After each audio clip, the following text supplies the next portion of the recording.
So, I mean, look, all that, everything's fun, but to be able to line up and close out a team with a 10-minute drive, have you ever experienced? I mean, that was incredible. 10 minutes. Yeah, no, I think just got to give our kids credit, man. I mean, I just think the whole team, because a lot of things didn't go our way. Early, we go for it on 4th and 1, we don't get it. We turn the ball over a couple times. We got penalties, right? They made some just kind of unique plays that broke, for them. And you got to give Butch and his team credit too. I thought they were improved. They had a good open date. They gave us some new things today, especially early, that caused some problems for us. But yeah, to finish like that, I think is pretty special, as a group. And then it takes everybody to rush it, right? Not just the O-line, the running backs, the tight ends, the receivers did a terrific job. The quarterback was on point in terms of decision making on a lot of those plays. So, yeah, we needed to do it, and we did it. Talk about the turnaround with you botch kind of the kickoff, and then you go 99. That's just unbelievable. Yeah, I mean, and really Ford outrun. Not only did he kind of pulled away a little bit, right? And that's a true freshman. That's a guy that we worked hard to recruit, and closed it there right before signing day. And he's not only a talented player, but he's a good teammate. He's really smart, bright kid, and he's been humble and continues to work hard and practice the right way. That was a real zero bounce on that kickoff, by the way. Yeah. But anyway, for a few reasons, you had to go for it on 4th down late, but how satisfying to get it on the pitch play there? Yeah. No, that was, we actually practiced that exact situation against our defense in Friday's situational script. The exact same scenario, 4th and 1, hard count. We actually used a timeout to make sure it would be there. We showed the formation in the shift, looked at the defense, called timeout.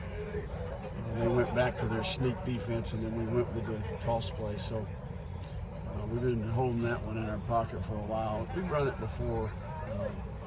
We ran it in the bowl game against UTSA and got a holding penalty. But great execution, really good by Pierce at the point of attack, and the 2 receivers did a good job blocking for us, and certainly a good run. So good situational football.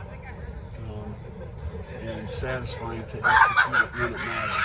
At what point were you confident you could run it on them? Because you had that little stretch earlier where you had several pass plays in a row. But is that just play calling to keep them honest, to open it up for later on? Or did you realize at a point that, hey, we can just shove it down their throats running-wise? Well, we had a little bit of a unique turnaround there. We had 3 possessions.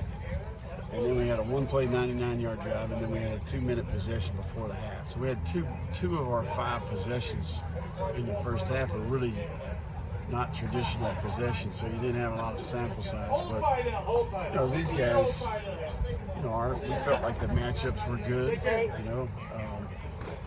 to rush the ball, no doubt. But we felt like we also needed to take some shots. We probably didn't take enough, but. Once the game kind of got declared in terms of what we needed to do, sorry about that. It's just like, hey, look, we need to go chew up some clock here and finish the game, and we did that. Talk about the defense after the interception, forcing a field goal when things could have got away a little bit there. No doubt. That was one of the, I think that was probably the biggest turn of events in the game. We turn it over. They get it on a short field now, and we go out there and put the fire up and force a field goal. So, and that kept it within range. You kept it a 1-score game. So, I think you're spot on. I think that was probably the biggest turn of events in the game. There was that stop because there's a lot of momentum headed the other way.